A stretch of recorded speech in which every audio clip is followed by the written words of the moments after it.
That's my K-MAS setting.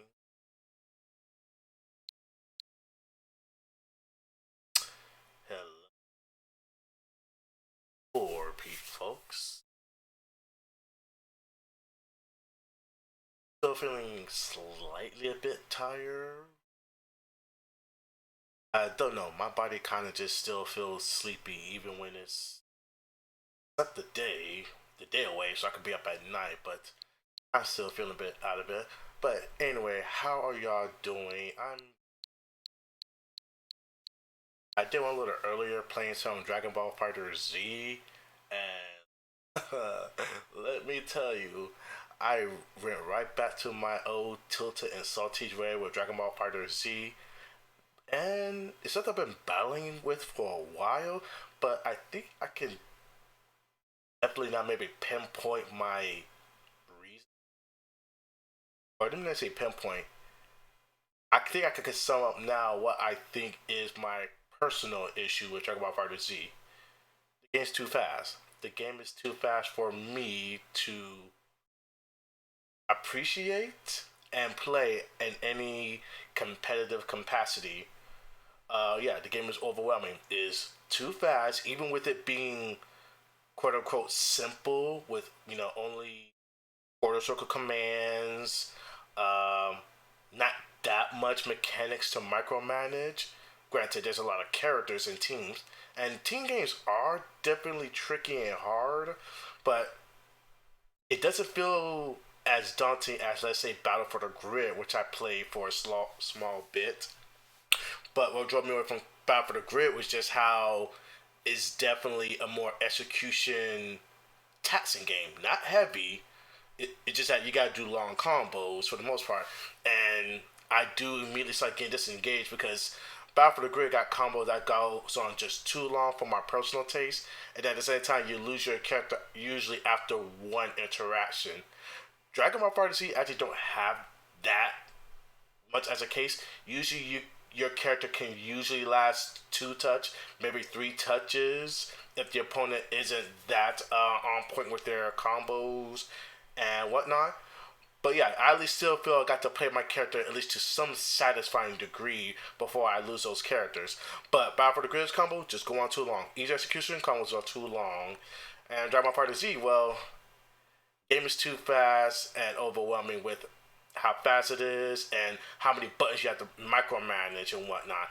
Actually, no, let me take that back. Let me not say that. Because I am micromanaging a lot of buttons in Battle for the Grid too. But then again, maybe that's also why I don't stick on either games. Maybe that might be the same for Blaze Blue Cross Tag Battle, because combos are much shorter. So technically, you do lose your character in two touches in this game and whatnot. But it's only two characters, but I don't know. I'm definitely gonna just going to try it. I have one. My friend Ghost really likes to play this game. He really likes the game, and I definitely do like some of the characters in the game too. So I'll definitely give it another shot, if anything. Whether I'm going to stick to it or not, who knows? Is it as fast as Dragon Ball Fighter Z? Who knows? I'll just need to try it, play it a bit more. But that is definitely what I'm learning. For a good majority of artists work games, they're too fast for me. They're too fast for me, and I'm not enthusiastic about it because that speed is necessary to even play the game competitively. Now, I'll even be willing to say Arcana Heart is maybe almost just as fast, maybe slightly faster, and even maybe Melty Blood. But at the same time, you also are allowed to play slow and passively, not just by character, but just the system mechanic. There are, hey, you want to well, I want to watch what my opponent does and try to counterplay if possible. I feel I can do that in Melted Blood. I feel I can do that in Arcana Hearts. In Dragon Ball Fighter Z, I don't feel I can do that. In Blaze Blue, I don't feel I can do that. Battle for the Grid, you technically can, but but once again, if I get touched, okay, that character's gone. Now I have to readjust immediately to my other character and the fact that I am down a character and whatnot. But enough of that. We said we were gonna stream some games. So let's stream. And the game I'm going to stream is Super Crush KO. Very low entry barrier game. A game that's to the point, and a game I cannot find because I am blind. There you go. That's why I didn't go down quick enough. So yeah, Super Crush KO. Game I like. Easy to grind. That's a grind. Very easy to get into. Very easy to jump out of. I think if I'm correct now, I'm on chapter 3. I'm probably gonna go far as to do up to chapter 3 and maybe switch to another game per se. But yeah. So here we are. Super Crush KO. Or a 5 pin. I mean, I don't really need it up.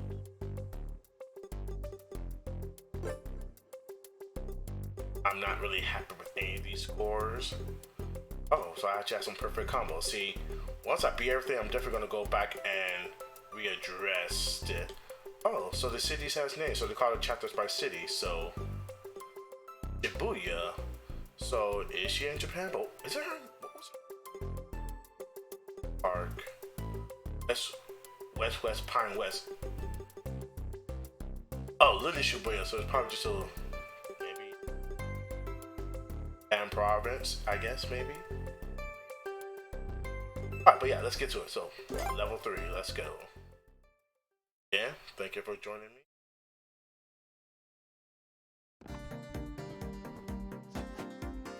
Before we go first, I want to kind of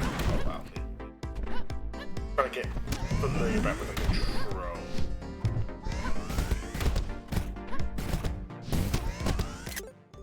Let's go ahead and restart.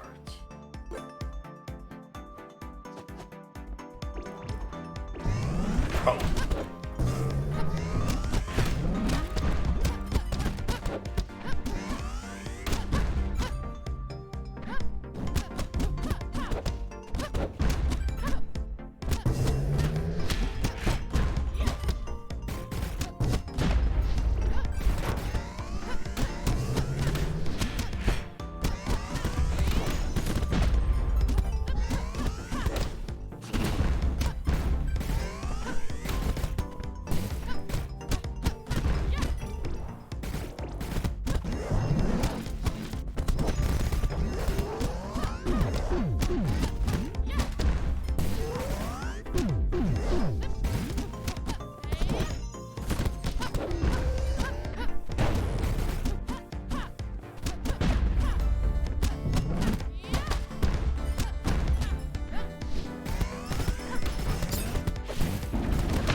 I got that dash when I think I'm in danger.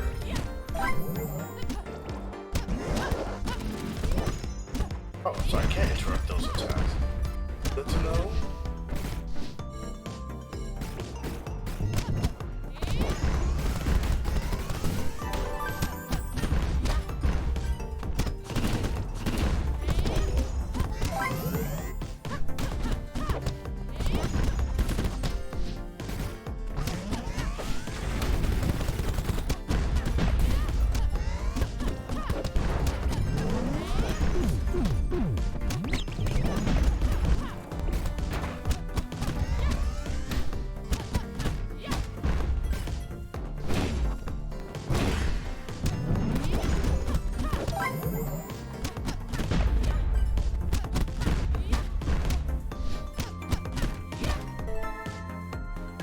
Perfect combo. Nice. Alright, let's go. Oh, I was trying to dodge that. Can I upward dodge? No, I cannot.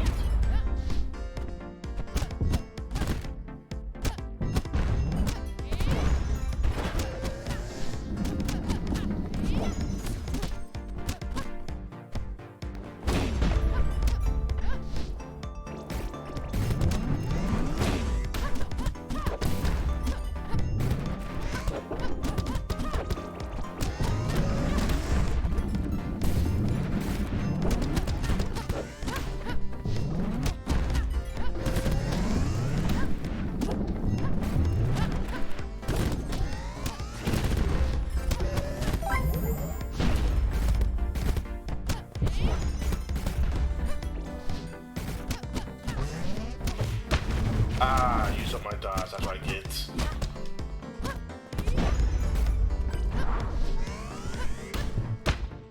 Oh, yeah.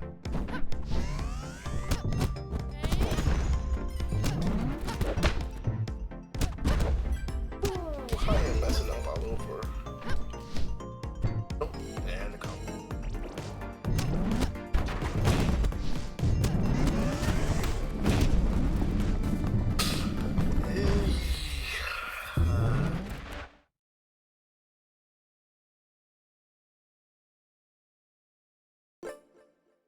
Try to be a perfectionist after I beat this stage.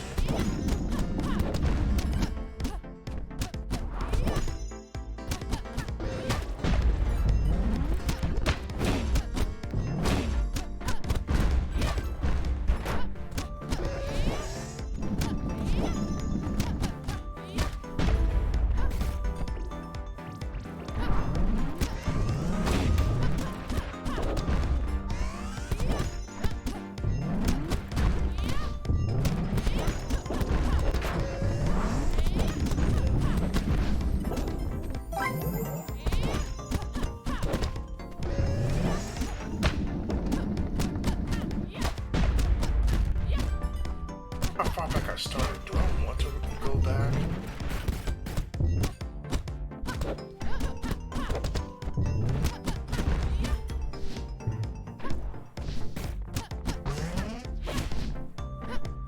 Oh, I interrupted. That's what I need to do. If I feel they're going to attack, interrupt them with something.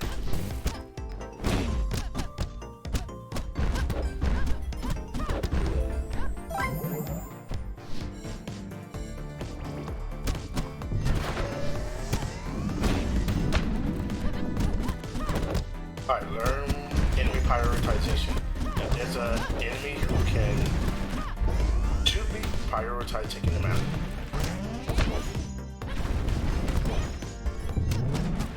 But that, I should have prioritized yes at that time.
lost again.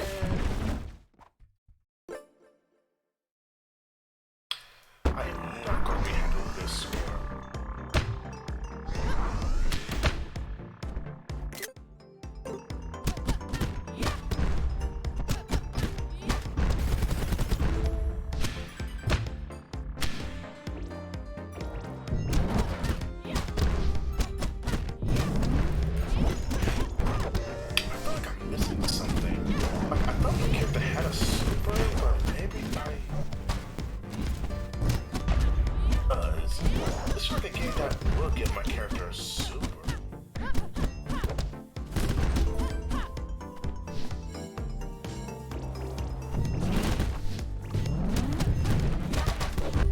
Like, what are the blue dots for?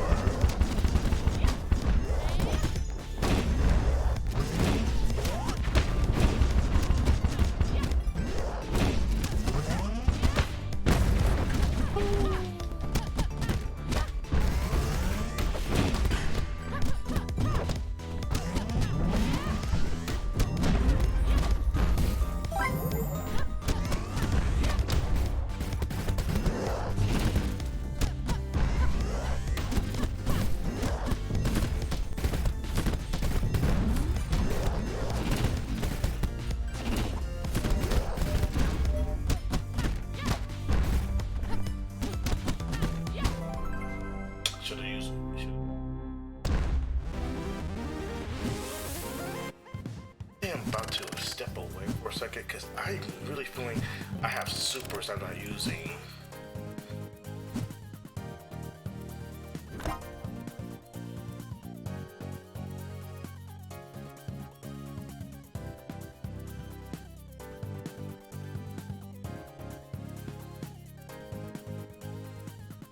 Yeah, give me a second. I want to see.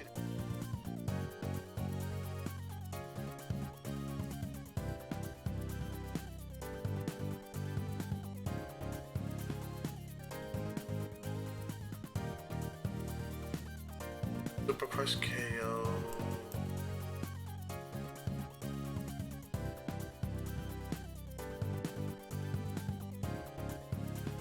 Walkthrough, I mean, here we go. Super Crush KO guide. Yeah. Steve.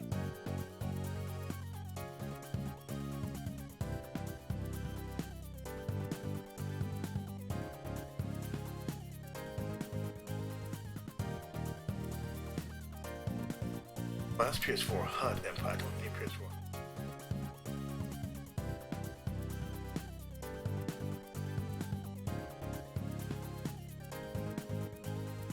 Back to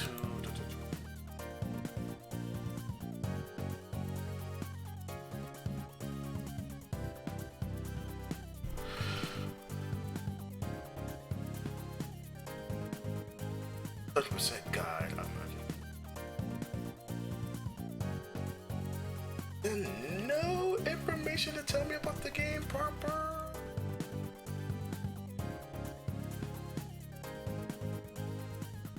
Uppercut slice, air pop, ground shake.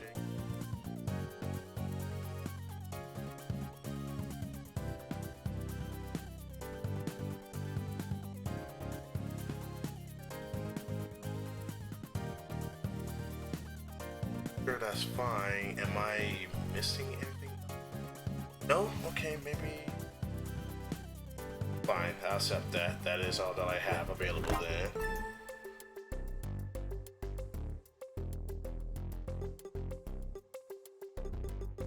First B? No, I had another B. Ain't that good, Keo. You ain't that good.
Since I'm at the beginning, restart that for the way beginning. Let's...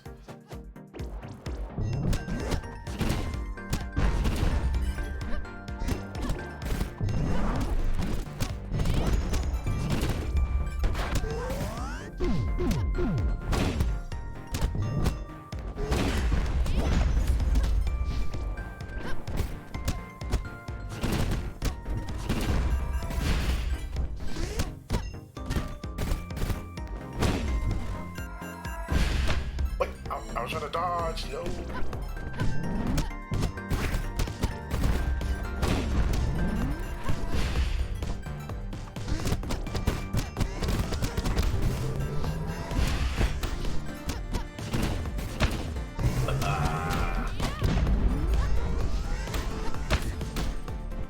Harmony, I'm really poor.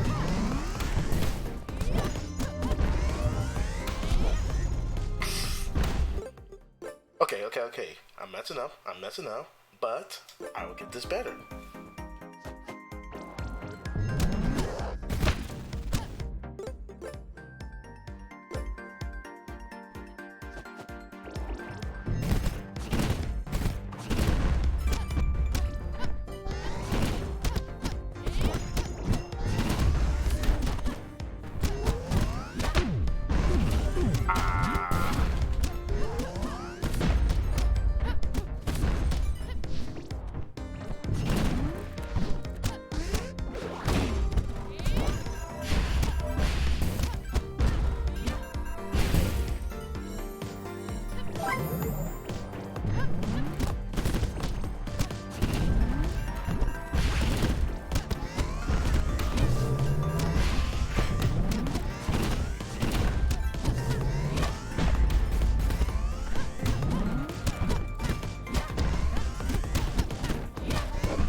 Serves me right.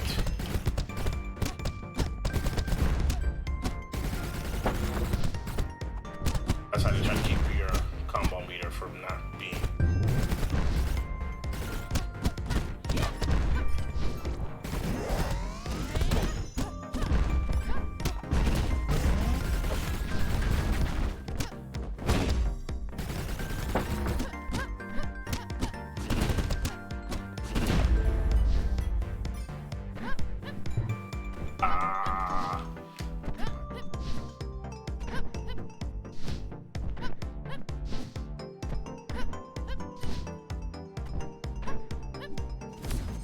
That's how that worked. Okay, fine.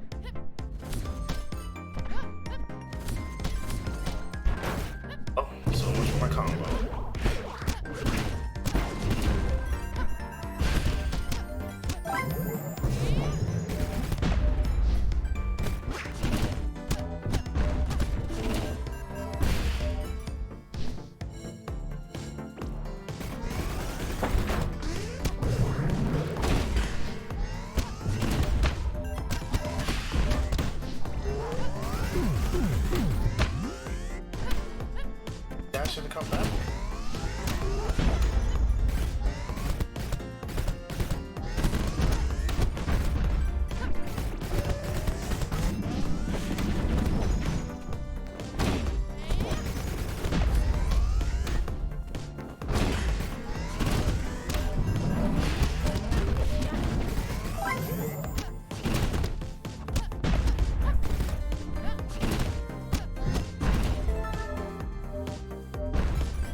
like how they're kind of putting. Alright, I do like this game's enemy placement so far, and how they. Alright, I'm gonna wait till I finish this before I go into some musing.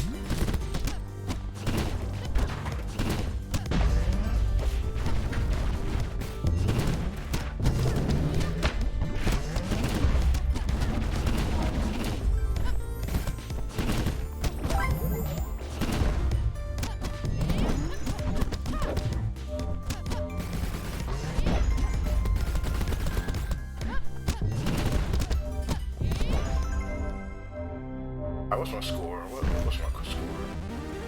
Give me an A plus at least.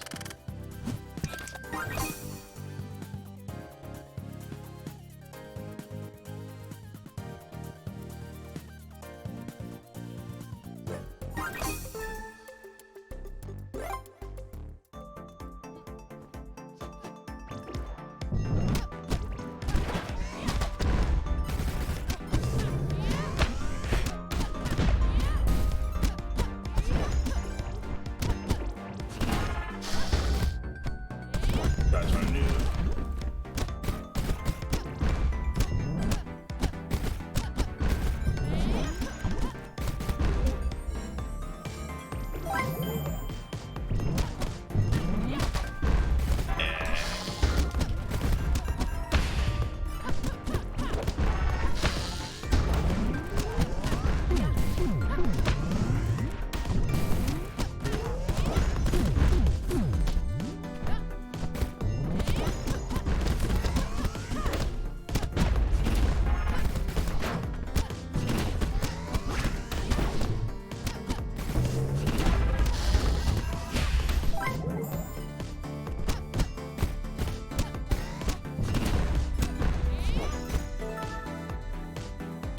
Slightly better, but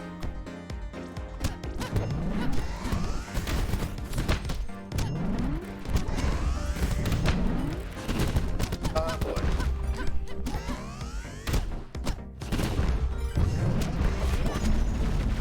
You know, that was careless of me. I deserve it. Definitely.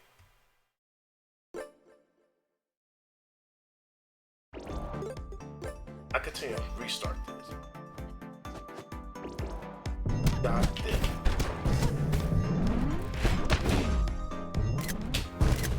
Please stop. God, I hate the touch. What is with the touchpad with the PS4 controller? Where's the PS4 controller?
Also, it gives me 90 plus. Maybe I need to end my stuff with.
That's where my dash is back.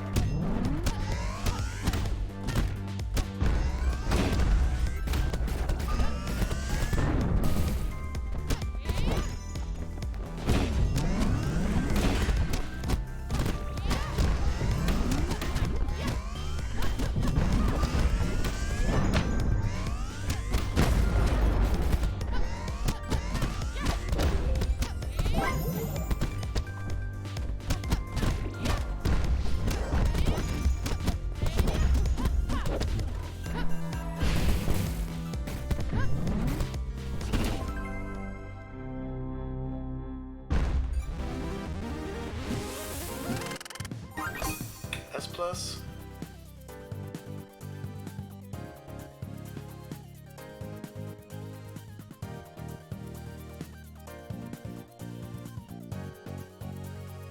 Keep pressing the button to submit score. I'm gonna do that. Anyways, let's keep going.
Oh dear.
Just died? I did. Because how long it takes to start stage. Wait. I do see a picture with her doing super. So how do you do supers? Where?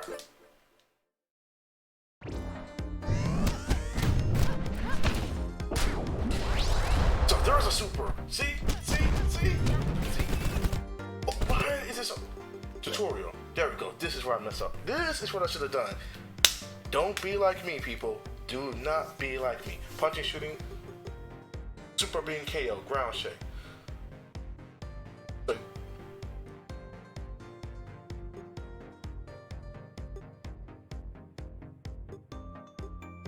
for being KO. See, I've been playing underpower for the last minute. Alright.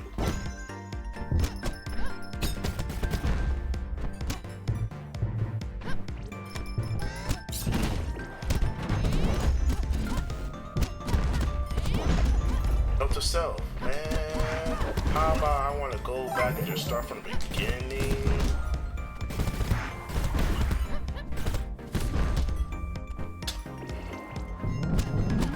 Oh, what's going on? Like, why don't I not see a guide for this game or anything like that? And it's because the game end guide is good enough. Like I said, people, don't be like me. And here I thought I was in a gaming elitist. Can't even look through a proper tutorial. Please. There we go.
Dodge, and I could. Okay, fine.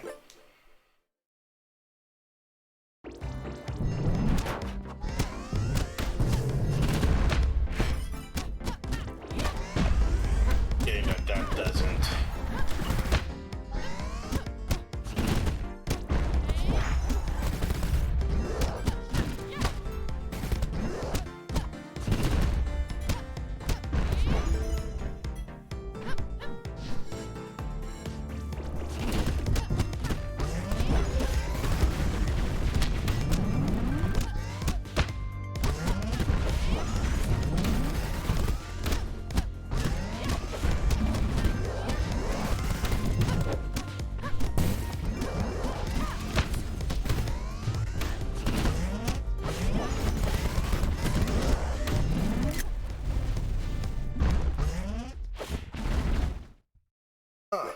Okay, is this my last life?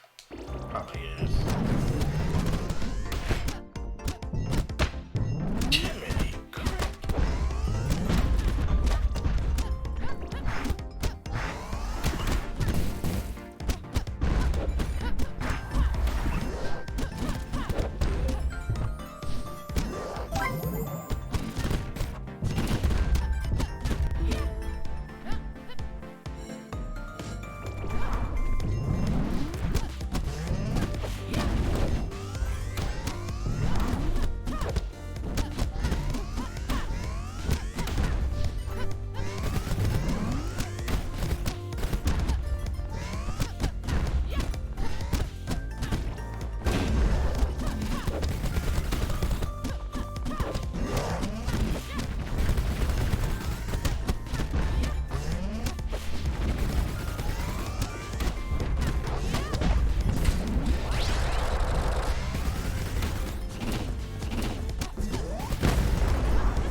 See how much damage it will take so I can gauge it next time.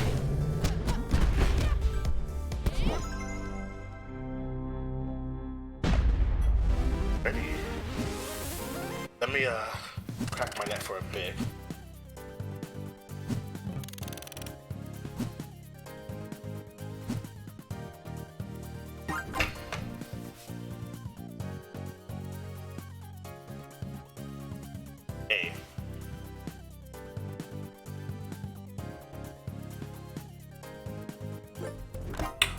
it's because I connected to the Wi-Fi.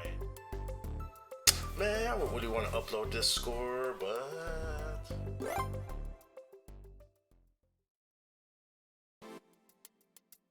to get any cat in existence, why are you taking Chubs? That my scanner had looked all over the galaxy, and he is the cutest, most perfectest cat in the universe.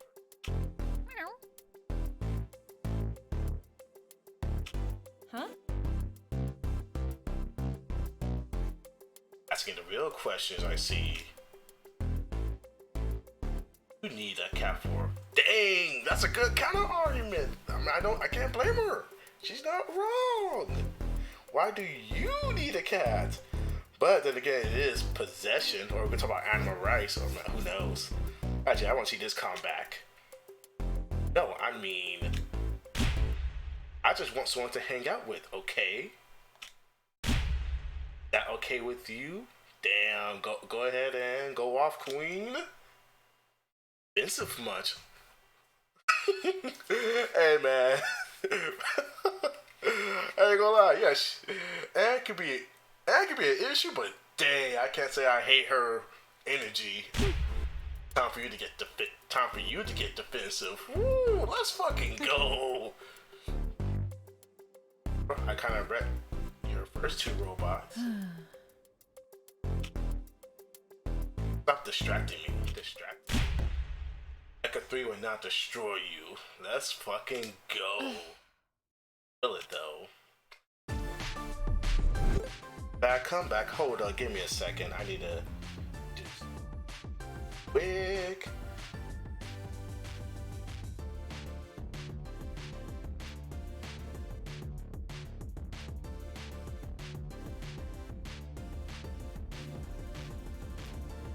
I did say I want to stretch my net too, didn't I? I did say that. Actually, there were a few things I was about to comment on too.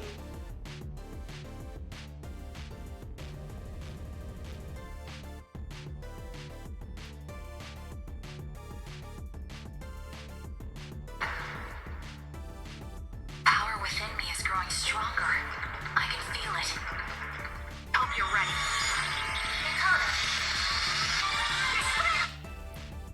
Sorry about that. Just trying.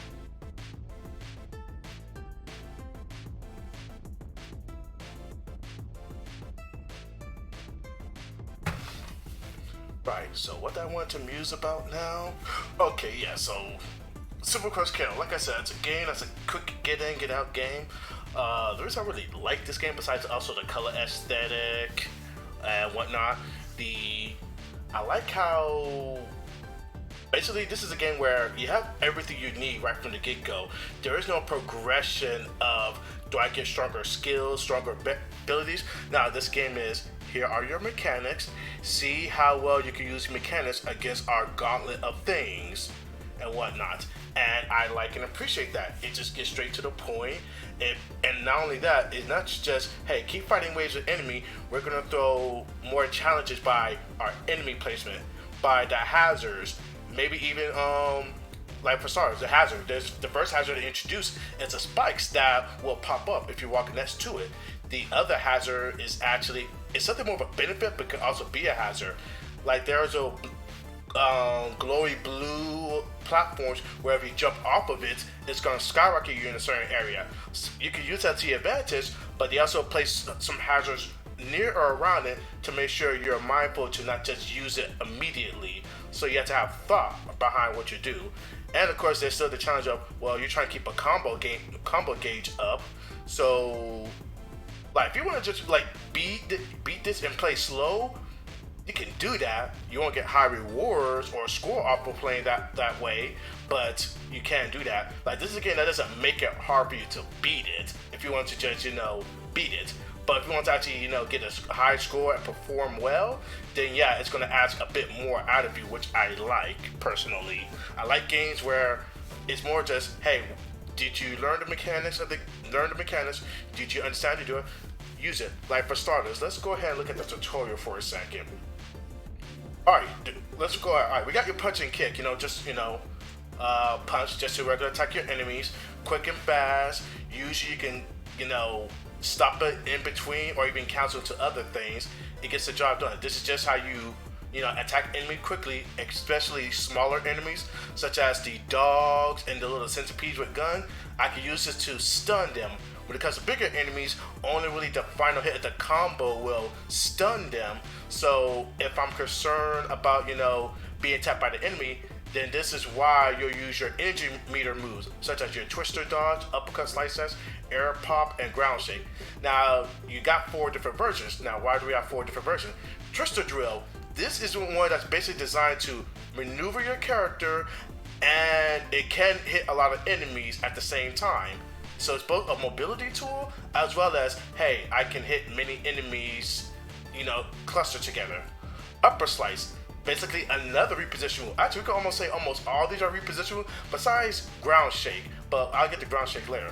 Upper slice, this is so I can go upwards and be in the air immediately. So it's a good counsel from doing pump punch up slice, so now I'm immediately in the air in case I can't jump cancel, because I'm trying to remember if I could jump cancel her punches. I want to say probably you can if you do the uppercut, but again, you gotta do a 4-hit sequence for the uppercut. So if I want to get to an air combo immediately, that's what uppercut slice is for. I could do a punch and then immediately uppercut slice. So there's the utility in that. Now air pop, basically, once again, another this is, basically your your air special move, which good at both maneuverability as well as it's almost like a much more versatile version of Twister Drill. But I think actually it's just Twister Drill, but air version. But you also have much more controllability. But it doesn't really overshadow Twister Drill because Twister Drill keeps you in the ground, so you still maintain a lot more cancel options. While Air Pop, you can go 8-way direction, aim it how you want to. It does reposition her, but if you're in the air and let's say you use all your air actions such as a dodge or double jump, then it's a commitment. In fact, there you go. It's a higher commitment, more versatility, but higher commitment. And then ground shake. What I love about ground shake is even though it's a long startup, it doesn't actually move my character that much because essentially all her other moves do move her. This doesn't move her, and it does have short range, but because of its high damage output, it basically stuns almost all enemy types except maybe boss characters. Like boss characters, they won't get popped up, but they will at least get stunned. You may have seen a few like a few minutes further back, stun up. They get stunned upwards. And when it comes to middleweight enemies such as the big Taurens, or hold on, lost my train of thought. What was I saying?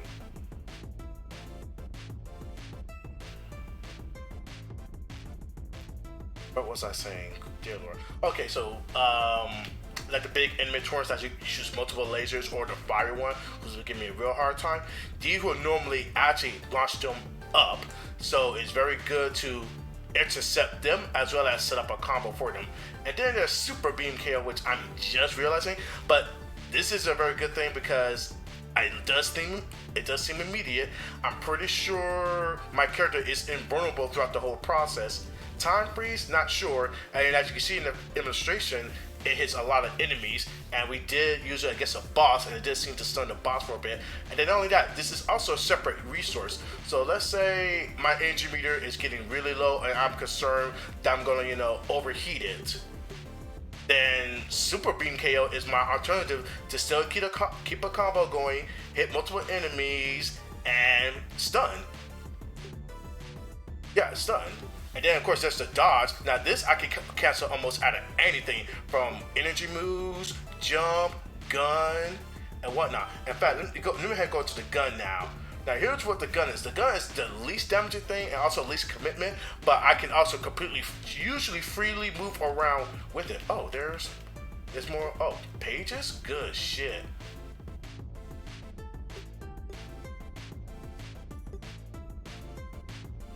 Yeah. So yeah, see, this game tells you everything, and here's the thing, again, nothing has changed once you start the game. So it's just a matter of, here are your mechanics, and go to town with it. Show us how well you can use mechanics. And this is why I'm definitely really digging Super Quest KO as a game.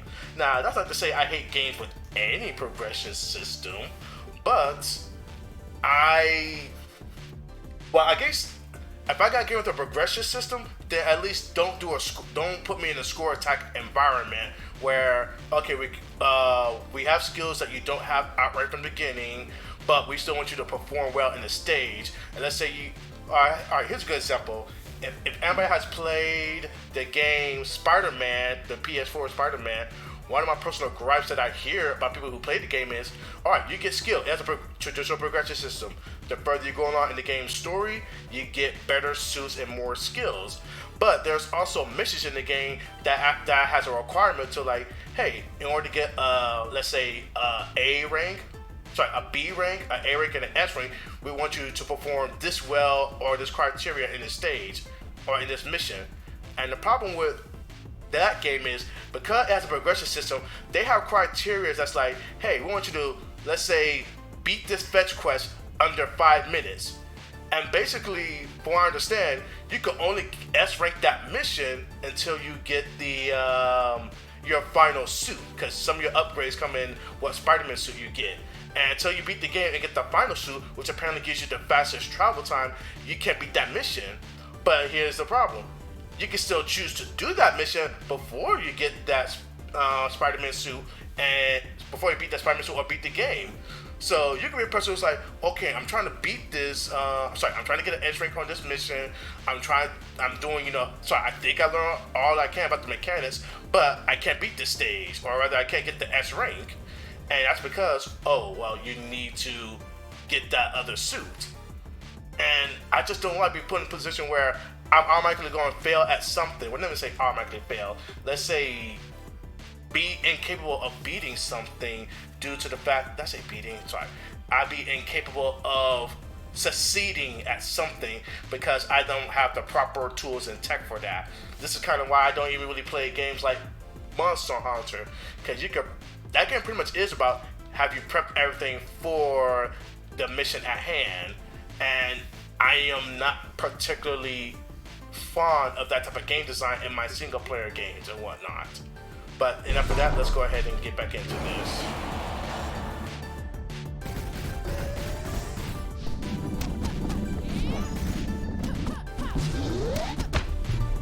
That was my fault. That's another thing I don't like this game. The game does give you proper indication when something's about to occur. It does have a slight bit memorization involved, but not so notorious, I would say.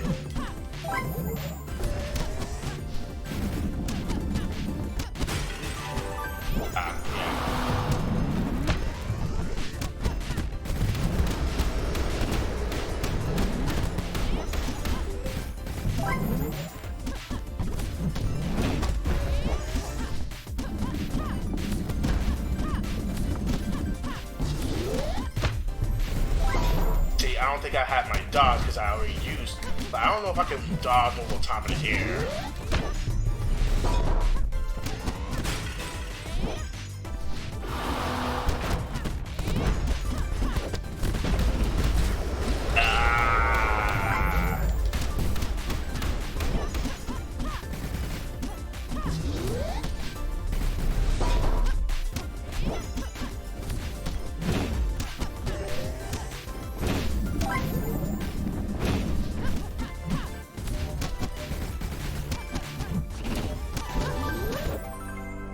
I wanted to use a super ender, but I beat that in my first try. That's kind of impressive since I actually did lost to the other two versions previously. I got an edge. Chels, I better get years of cuddles out of you for this. Oh boy, I feel ya. Fine, upload the score. I'm gonna do it better next time. Hey, that's littering. Did you get amnesia? Wait, did she actually care? Alright. You know what? I mean, this is not a game that's about serious storytelling. I admit that. But you're definitely hinting, hey, these girls might become friends or even, interest. let's be a bit more straightforward about it. Let's not even be coy about it and whatnot.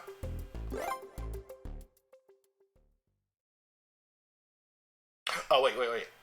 That was it. I just beat it. Yeah, we're gonna stop Super Crush KO at least at this point.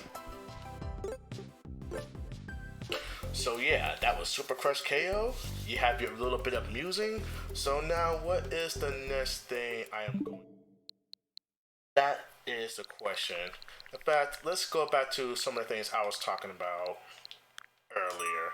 So yeah.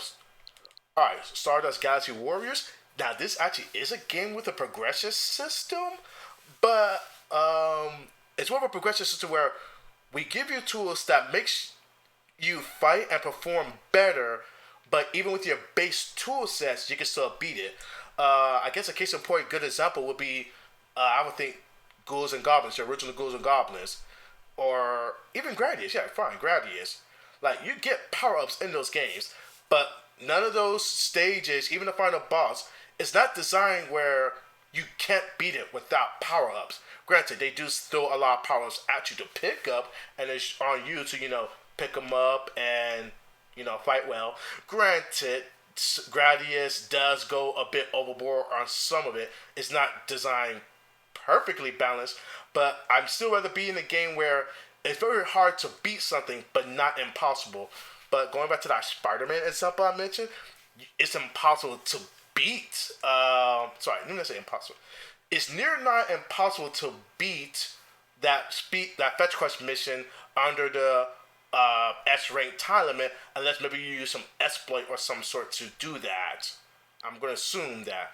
To be fair, I haven't played the Spider-Man game myself, but I heard from Wooly vs. Pat that that's a thing, and I heard from some other people that they can confirm, yes, that is a thing.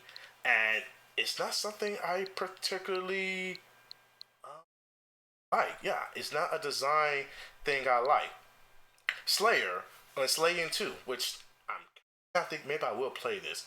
Slaying 2, now this is a game that is straight, that also again has a progression system behind it, but even with the progression system, you can use these things to make things better, but you're still also possible of just beating game as long as you're good enough as a player. Or let me say good enough, rather, you learn the mechanics, you use the mechanics, effectively, and yeah, like there is no cheap shot in a game like Slaying, as far as I'm concerned. It didn't matter just how well you play, and then not only that, how well you play also is based off what options you have and whatnot. Like you see, you have all these different characters and whatnot. But you know which I like Slaying, because I like how we got different body shape characters.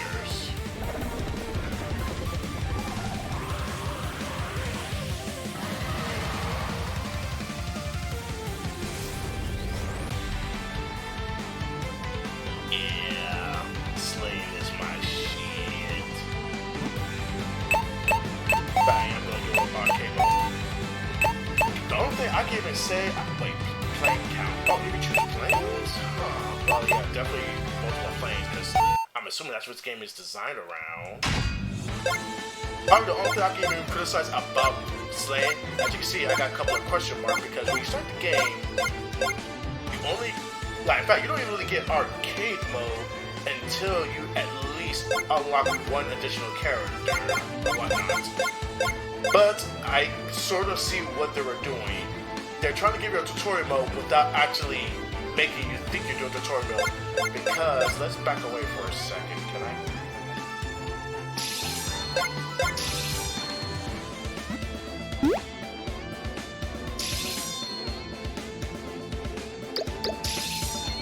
Okay, well, if you guys saw, there was definitely a story mode in the game. And that story mode does cleverly make you play, let's say, low stakes areas to probably start with on here.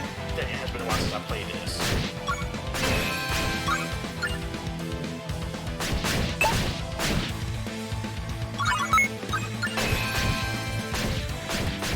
Okay, there's my super.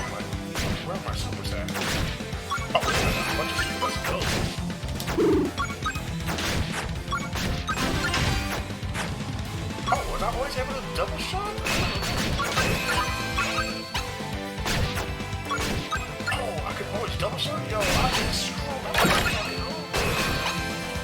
like for the last time I remember playing this game, I remember my main character, not main character, I guess that's what they call it, the Squire Paladin. I never knew he can double shot, which is neat. But then again, I'm going to assume maybe I wasn't paying attention.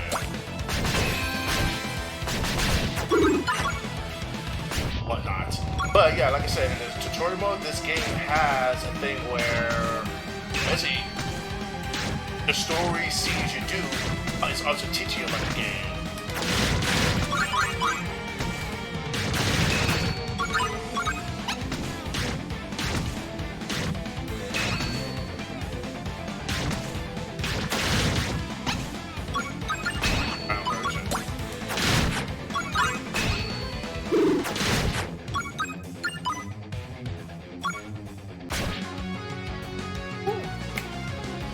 Not the most cleanest beginning, but it has been, what, a minute? Now, as you see right now, I could go speak to that guy if I want to actually increase anything. I don't have to, I think. Well, sorry, that's what I have to see. Gone. Because you're not actually required to actually interact with the progression system per se. If you think you have everything you need, or better yet, there are different stuff that are like really strong and better, and you can choose whether you want those stuff or not. Like I can save up so I can try to get something really powerful and stronger. And yeah, I like where our game has the progression system, but it's not a requirement to play the game good enough.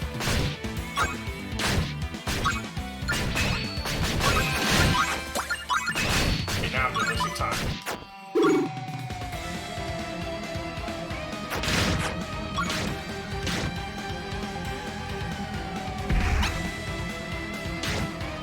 Where are you going? Okay.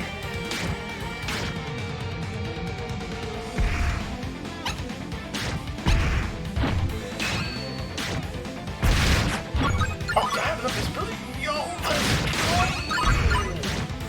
How is my...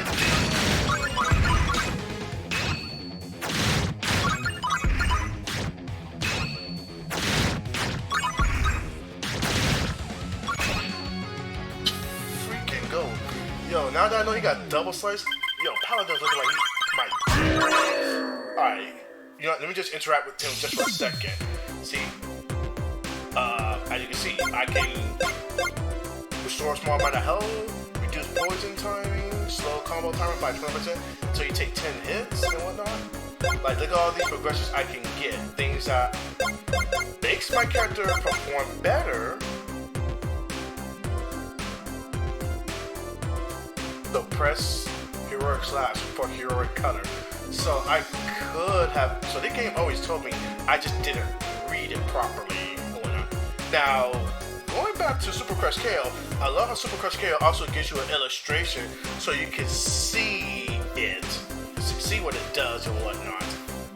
So, yeah. Didn't know that, but now I learned something new, and now I feel like I can even perform much better. But yeah, this is this game's progression system where you can get stuff better by choosing to spend the money points you have and whatnot.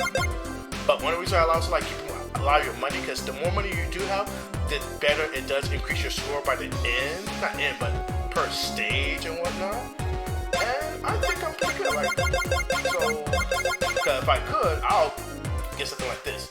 During Legendary Slash for, do I have enough for this? No, I don't. This is 5,000. So again, it allows you to choose how you want to progress and whatnot. Now let's go.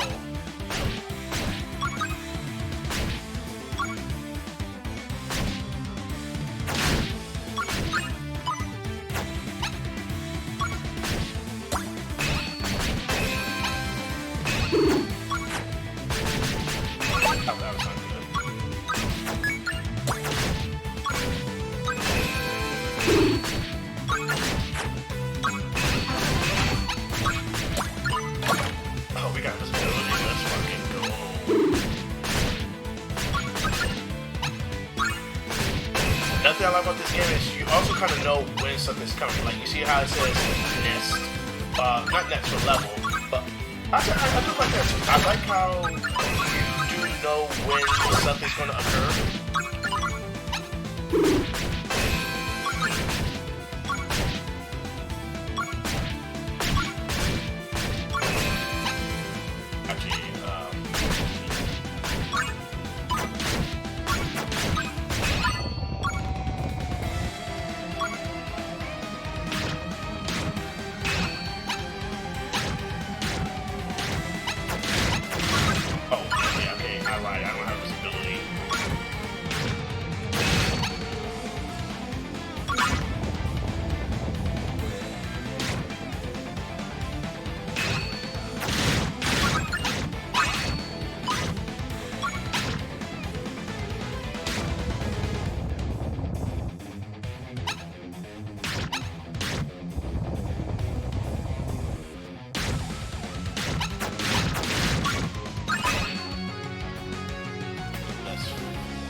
died. Oh no.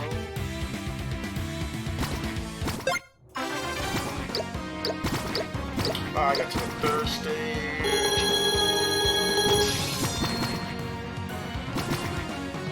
See how it says go bonus because how much I have on hand? This is why sometimes you may want to hold on to your goal, especially if you're trying to score high.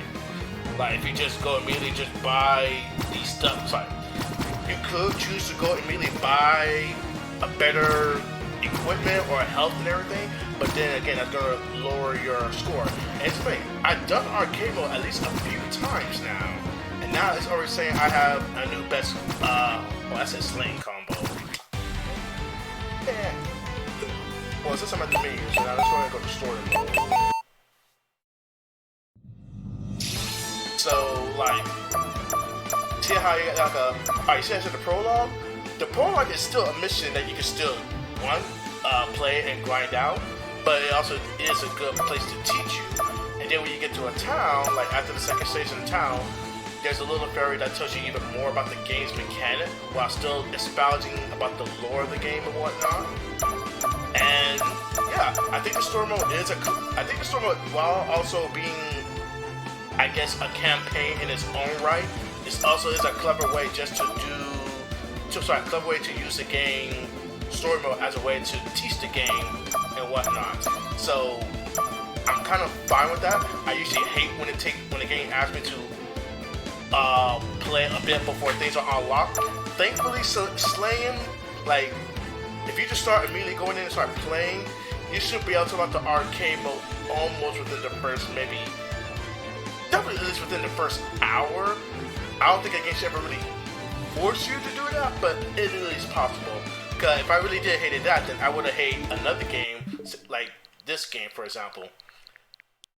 Like this game has, let's say, a bare bone tutorial mode. Well, let me find that game first. Here we go. Fight and Rage. This game has a bare bone tutorial mode, but it has an actual training mode that goes into more of the game's in-depth mechanic. And like I said, a training mode, which thank God that's a training mode, because there is a lot in this game.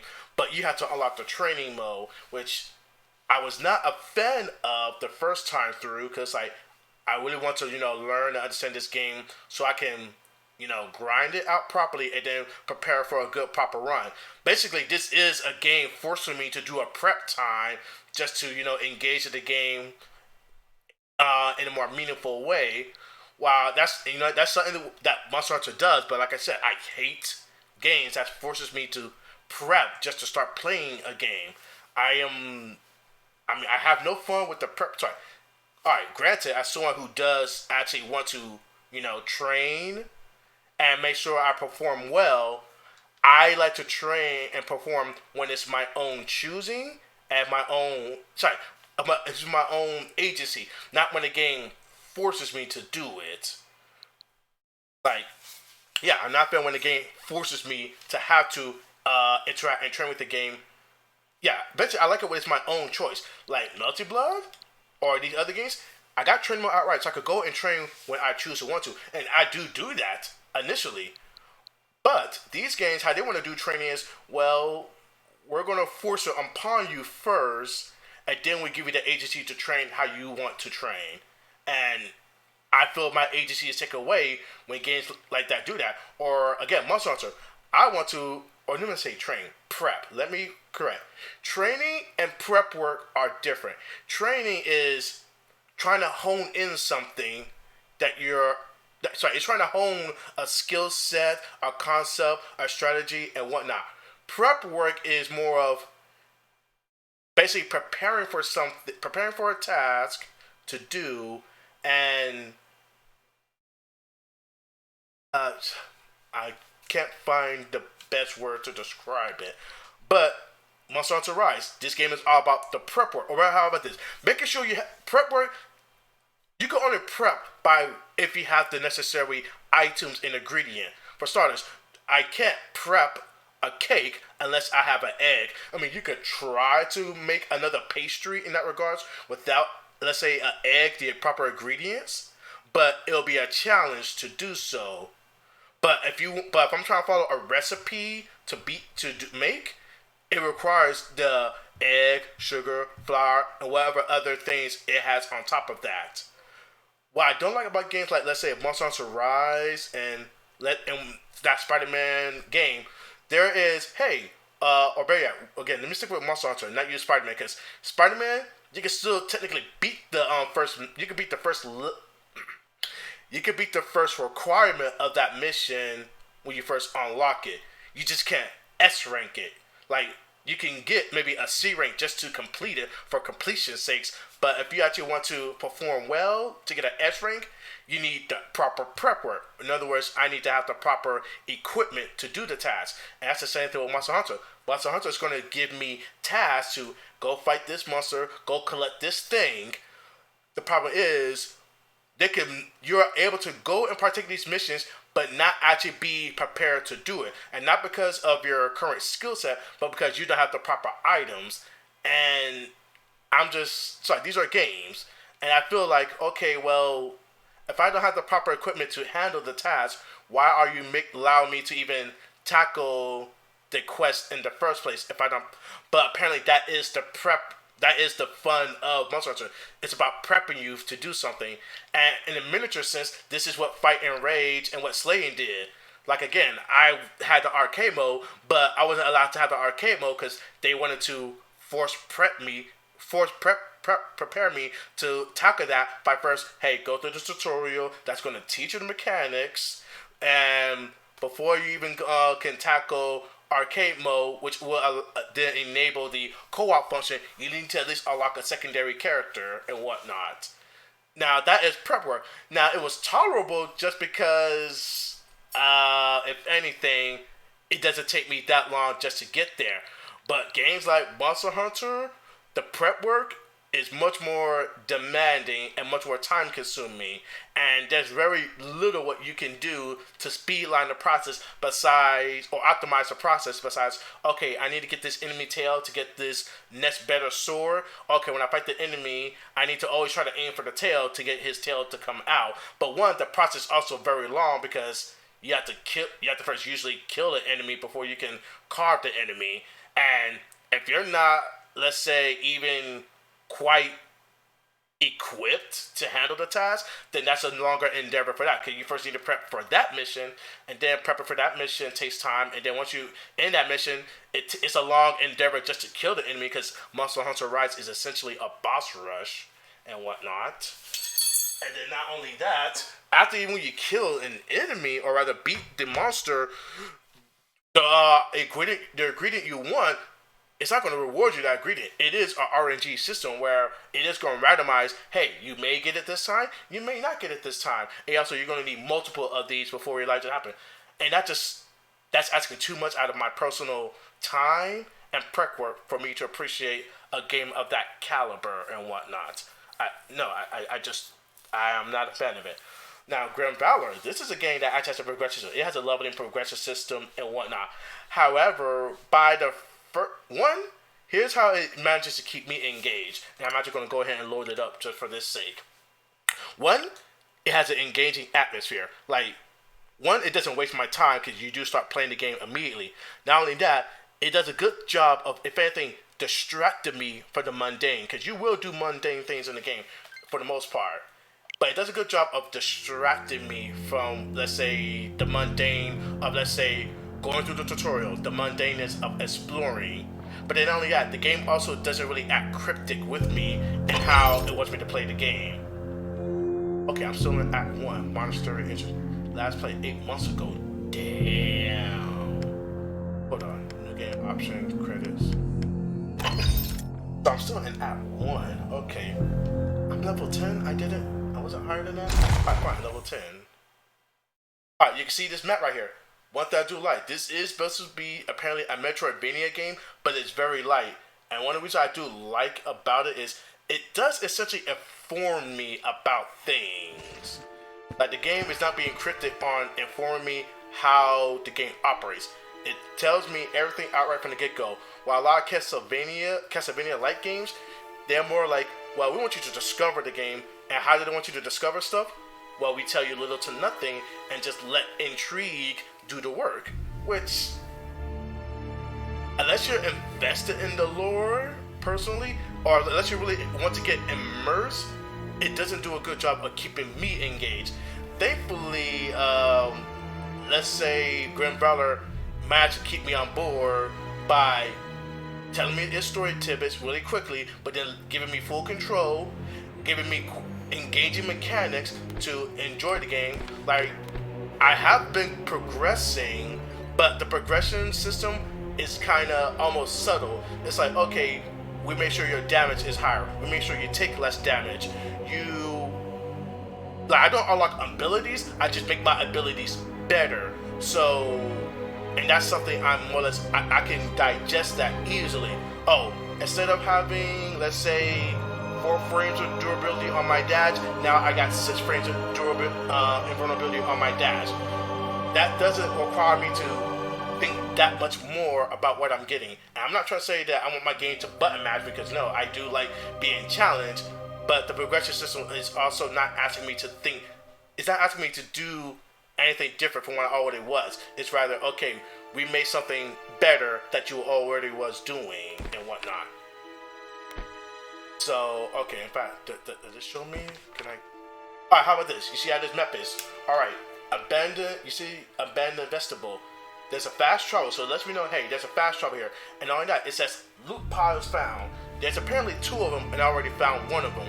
I like how the game lets me know, hey, there's something you're missing here, and you could go back there to grab it if you want to or not. Like this, I already found all the loot pound, so now I don't need to bother keep exploring, because the game is telling you, you already found this, you already 100% it. In fact, there you go, you see the percentages? So now I know I don't need to go back to this place unless for either the fast travel, for just traversing sake, or if I need to build up something and whatnot. Not build up, but let's say grind, because when you do attack enemies, I still level build, because let's look at my character, he's at level 10, and whatnot. And I do like how we go to trinkets, you also get peculiar things as well. For lifetime. Also, that's nothing. I like how you can change how your base things work, but I'm not getting way too into this. And in fact, there's a Jim Quizzition. Yeah, there's a podcast called Jimquisition where Stephanie Sterling and 2 other people, forgive me for not knowing their names, talk about what games they play. And Stephanie Sterling says she actually played this game and she enjoyed it. And this was when I had the game like almost half a year ago, I guess. And yeah, I'm like, yeah, this game is really good, fun. It's really, I won't say it's engaging, but rather it doesn't take too long to start playing and enjoying and immersing yourself in the game. That's say immersing. Let's just say the game doesn't want to waste time. It's like, hey, here's your mechanic, here's your goals, here's your thing, go do the thing. While other games wants to like prep you, like this game again has its own prep time, but the prep time felt very minuscule to almost non-existent. Like I felt like I was playing the game and not being prepped to play the game. And it's because the game did manage to first give me a story that got me intrigued. Its music and environments is eye-catching. You know, fine, I guess we're going to use immersion for the sake. It did got me immersed in the game before we start getting into more intricacy of how the game plays. And even after now that I have a sort of full view of how the game plays, it's more or less learn the mechanics and you're good to go. Or how about better yet, let me go back to the map for a second. That's something I do want to comment on the map. Now, Shadow Rift, this is actually a very dangerous place. When you first get to it in the game, it's like, hey, this is a very dangerous place.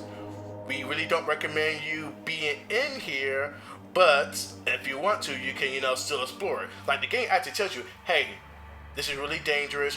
We really don't expect you to come here when you're really strong and whatnot. And at the same time, the things you get in here are optional. They're not a requirement.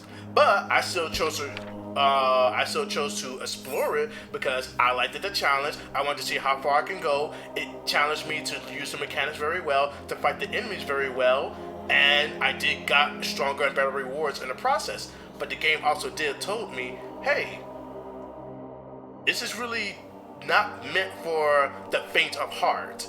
Like the game didn't outright say, hey, we want you to be at a higher level. They did it in their own little lore way. This place is not for the faint of heart. Only explore at your own discretion. Meaning, this is a game sort of way of saying, you shouldn't really be here if you don't feel confident you can handle this area. While like Monster Hunter, again, I could go into a mission where I'm completely unprepared for, basically impossible to beat, and they're like, go forth, go beat this mission. Oh, you didn't beat this mission? Well, too bad. And it could leave you in the state of like, what am I doing wrong? How can I beat this? And whatnot. Granted, Monster Hunter does tell you, hey, you should always prep for your thing. So it's not like you're completely unknown of what you're doing, but once again, the fact that Monster Hunter wants you to do the prep work, and I'm not a person who really cares to do prep work in the game. I prefer to tackle things at my own agency, how I want to tackle it. And yes, that definitely leads to some of my own hubris hurting me. Like, for example, Super Crush KO. For at least 3 chapters in, I had a super meter I wasn't using. But even when I did have my super meter, you see that I was still able to actually compete and beat and play the game even to a considered high level. It's because the super meter is something to complement my gameplay, not a necessity to play and beat the game. Like, the game was still designed with, hey, you can still beat it by just doing the most minimal of our... even the most minimal of our mechanic, you can still beat the game and play the game. But if I want to actually optimize and perform well, then I do need to use some prep work. And by some prep work, as in learn what the mechanics are, learn how they function, and how to properly use them. That's more about how do I use a tool, while in something like Monster Hunter Rise, it's about do I have the equipment to do it and whatnot. Like this is a boss battle. Like, in fact, I wrote this boss fight very quickly, but because I wasn't strong enough to beat the boss fight, alright, okay, well, let me go explore more. Maybe there's more I need to find. Eventually I came to like, okay, well, there's nothing really, unless I want to actually explore the loot piles, then it's a matter of just, okay, fight the boss and perform well. Granted, leveling up does help me, so let's say you're a person who's not very educated on game design.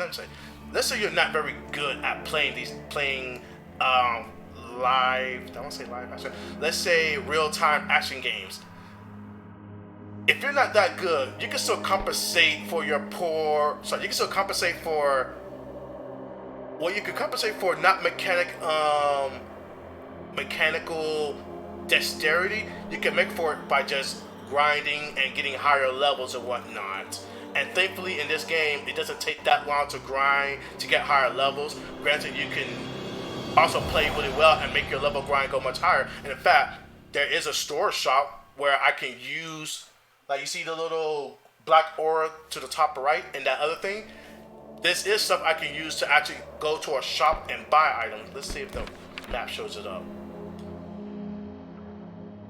Like Hidden Refuge and I think Bad Investable, there is an item shop where I can go to either make my items better, or to get better armor, or to get a number of other buffs. So there are ways to help basically it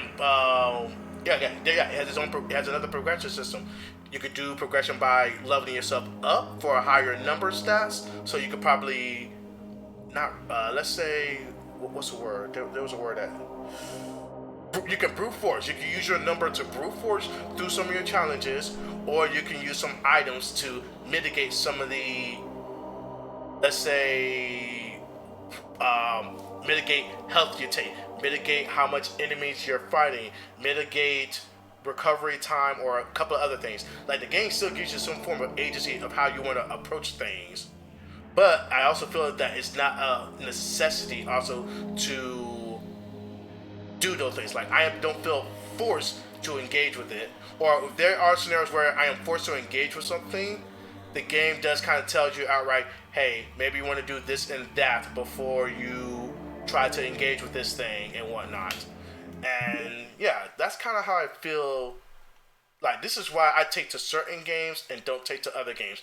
This is why instead of fighting games, the games that I do like to play are score attack games. Because Stardust Galaxy, it does have a progression system after every stage where it's like, hey, what power ups you want.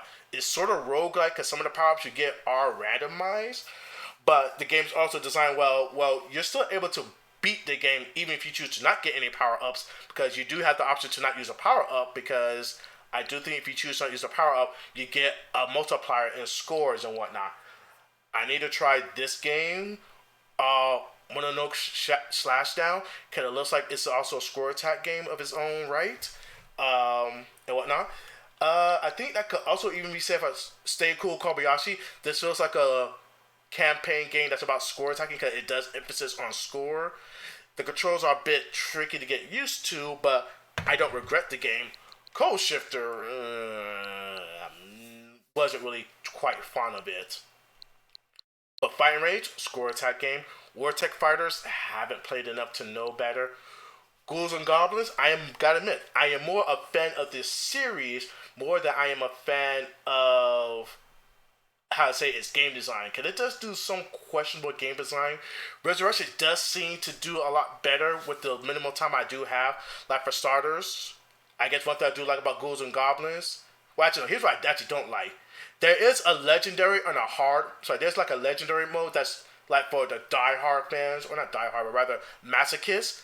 The problem is the game wants you to unlock it first, and I don't like when games don't let me do the hard things first. But I think the reason why I won't let you do the hard mode first is because you have to have a lot of the game's progression power-ups in order to do that.